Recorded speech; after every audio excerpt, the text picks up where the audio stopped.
Right, so question 4 done and dusted. Let's now move on to the next question. Right, before we tackle question 5 and 6, we've got to firstly note that there are now some changes to the information. Please look at the table below carefully and answer question 5 and 6. So we've got a bit of new information given in our table, and we've obviously got to take note of that. So what is the new information given? They're now giving me a return on total capital employed, so something that wasn't given in the previous question or in the previous table rather. Right, so let's look at question 5. The business would like to expand their operations and may need to obtain finance. In other words, they need to take out a loan. Will the business qualify for an additional loan? Motivate with a relevant ratio, and this is for 2 marks. Right, so clearly guys, they are asking you now to examine the debt equity ratio. Remember, your debt equity ratio looks at own capital versus borrowed capital. If you do apply for a loan, obviously the banks are interested in your debt equity ratio. How much of own capital are you providing in comparison to borrowed capital?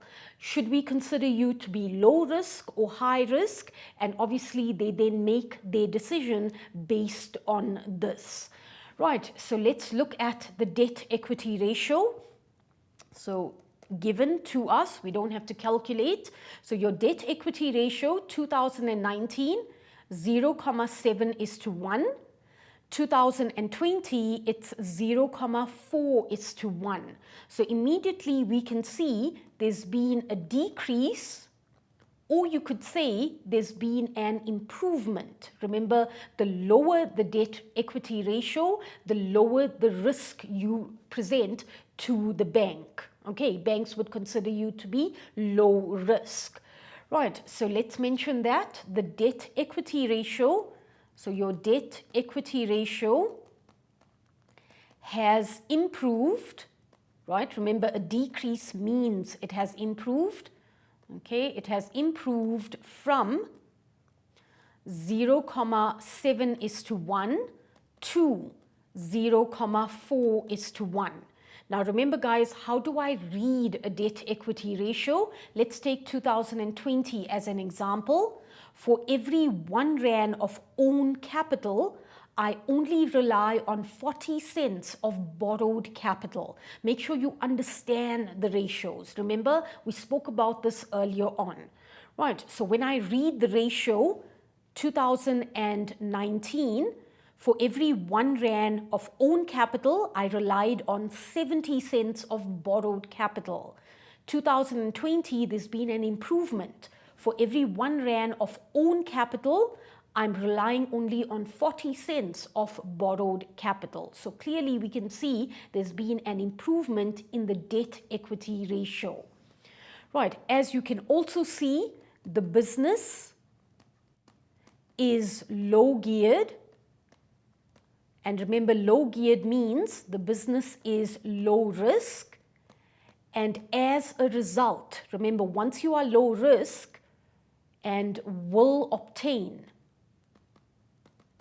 additional finance or additional loans from the bank. Okay, so based on the debt equity ratio, we can see the business will qualify for an additional loan. So your answer is obviously yes, they will qualify for this additional loan because they are low risk, they are low geared, and you will definitely get your 2 marks because you've used ratios to substantiate and you've discussed. Okay, right, let's now move on to the next question. Do you recommend that the business takes out an additional loan? Substantiate by referring to a relevant ratio. Okay, so very, very important, guys. We can see the business qualifies for that additional finance, but will this benefit the business? So this is what the next question is asking us to examine, is asking us to discuss. So do you recommend that the business takes out an additional loan? Remember, you would only recommend this if it's beneficial to the business. Now, why does a business borrow capital? You borrow capital because you want to expand your business operations. By expanding your business, you will then make bigger profits. Now remember, if you take out a loan but there's no increase in your profit, what was the point of taking out the loan? You've got to pay interest to the bank, right? And if you are not receiving a profit that is higher than the interest that you're paying, it's like a complete waste of time. It's like, why? Why did I borrow this capital when I'm not able to generate more profits with this borrowed capital? Because remember, when you borrow capital, you're taking a risk.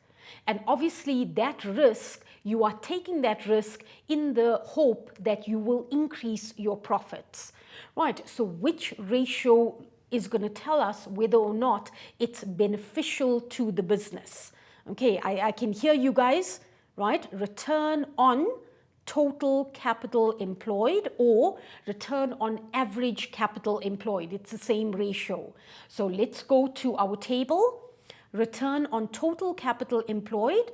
So looking at 2019, it was 21%. 2020, there's been an increase, an improvement. It is now 23%.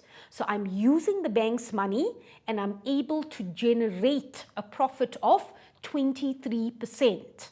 Okay, now if we look at our loan, the interest that we're paying the bank is 12%. But remember, we're paying the 12%, but we are able to generate a higher return of 23%. And if you look at our return, there's been an improvement. Okay, because in 2019, it was 21%. So it has now jumped to 23%. So clearly, using the bank's money is working for us. We are able to generate a higher return and we are able to comfortably pay the interest. Now remember guys, this is what we term positively geared. The business is positively geared. In other words, their return on total capital employed is significantly higher than the interest that they're paying the bank. So in other words, you are basically telling the business, go ahead, borrow that additional loan, take out more finance because clearly you are able to generate more profits. Okay, so let's just write that down. Hopefully that made sense. So my return on total capital employed, right? And remember, quote the return. So 23% is significantly higher, right? It's almost double, is significantly higher than the interest rate on loan. And remember, the interest was 12%. The business is positively geared. Okay, do not confuse the word positively geared with low geared. So the business is positively geared, right, and able to generate, right, able to generate higher profits, right, and pay the interest on loan. Okay. Also mention that the return on total capital employed has increased. So your return on total capital employed has increased from 21% to 23%. Okay. Right, hopefully guys that made sense. I'm just looking at the time. I think let's take another quick break, and when we return, we will continue with this question. See you guys in a bit.